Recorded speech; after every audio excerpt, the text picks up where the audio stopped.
I'm going to go ahead and log in.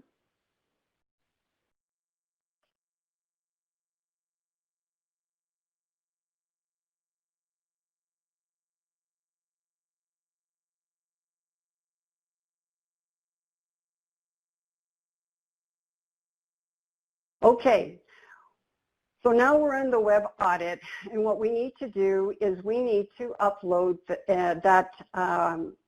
or export that audit file. So that what we're going to do is we're going to select data processing. Under the data processing, what we're going to do is we're going to upload the data.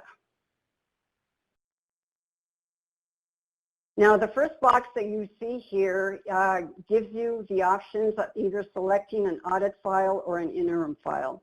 As you well know or may not know, is an audit file is only done once a year. So pretty much what we want to do for this file, and I've mentioned it several times, is we want to select an interim file. An interim file can be done at any time and as many times as you want. So it's asking me to select the year. Right now, I don't want to select 2019. I want to select the 2020. So by default, I just hit go. And then it's going to ask me to select a session. And so I'm going to add a new session, and I'm going to hit go. And I'm going to go ahead and enter the name of this session, and I'm going to enter 2020 target group for, let me do that as target group SDPI, and I'm going to hit go.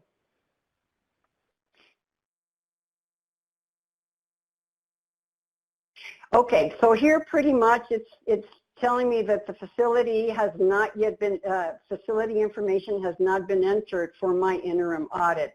So the next thing I'm going to do is I'm going to go up here and click on facility administration and then enter my facility information.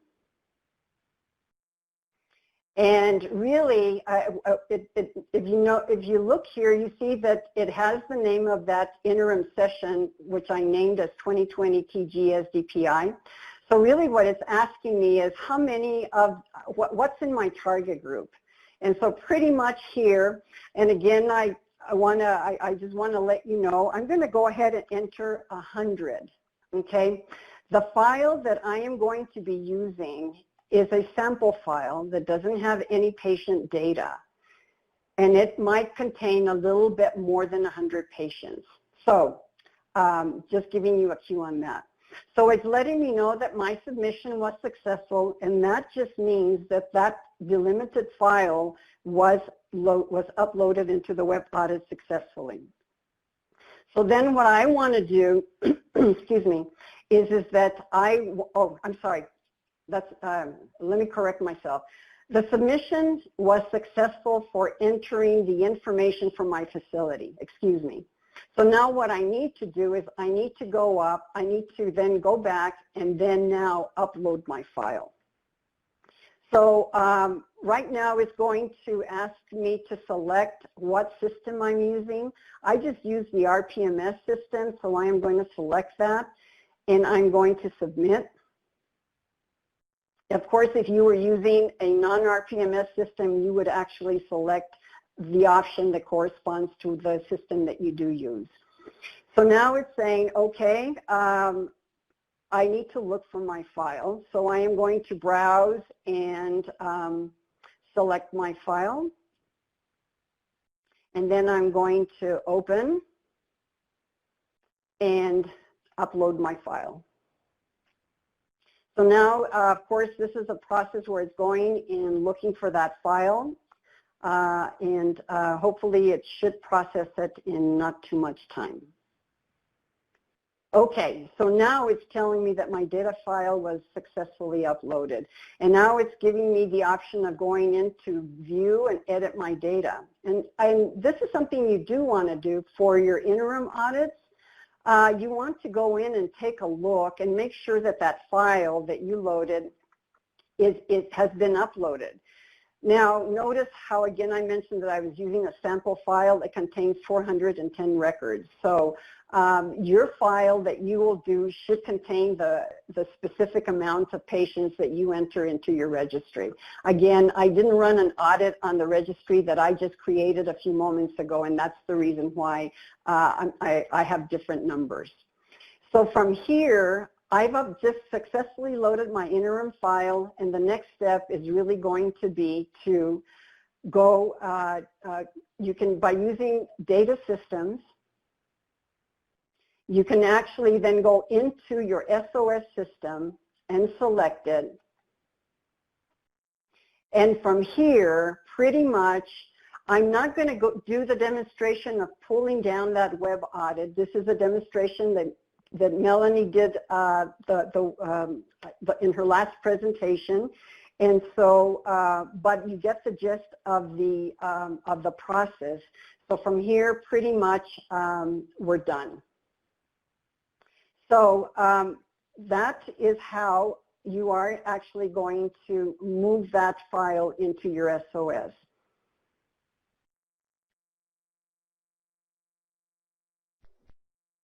And hopefully this won't take too long. Okay. All right. So that concludes my demonstration. I've included here a chart that some of you might recognize. This is a chart that Karen Sheff, and perhaps even Melanie have shared in previous presentations that gives you a little bit of an idea of the different audit types. It's very useful if you have any questions on the difference between an annual audit, an interim audit, or how does that relate even to your SDPI recommended key measure, which type of audits to use. So I'm providing that in these slides as a reference for you. And I also want you to know that in conclusion to this presentation, it's very important that, of course, you work with your team. Before you even start thinking about developing that template or creating that new registry, it's worthwhile to review what your program said it was going to do in your 2021 application, specifically as to how you plan to actually identify, track, and collect your RKM for your target group. You want to discuss and decide how you will choose to do that. And also because you want to make sure that you are actually collecting the recommended key measure that you want to collect. If any questions arise, by all means, you know, your area diabetes consultants are a great resource. Your SDPI team is also another resource, especially for answering questions with SOS in best practices, or your entire application for that matter. You can actually contact the diabetes audit team. We can help guide you through uploading the WebAudit, uploading your file into the WebAudit, and perhaps even help you troubleshoot some processes or questions you may have using RPMS. And as always, we have a lot of audit resources, including I like to call it the recipe or instructions on how to run an audit and how to create a template, how to create a register, and much more. You can find these references in if you log on to that website. And with that, I conclude my presentation. I thank you for your kind attention, and I'm open for questions. I will seek Melanie and Karen's help with these questions also. Thank you. All right, thank you so much, Cece. And at this point, we have two questions, one of which I've practically already answered. I just wanted to highlight some of the resources I made available in the chat. Before I do, though, I just wanted to offer, if you do have any questions for Cece, please put them in the enter questions here box, and we'll be happy to answer. But just wanted to, again, come back to some of the resources I did share. If it's helpful for you, I did provide a link to what I call the SDPI timetable. That's the first link in the chat box there.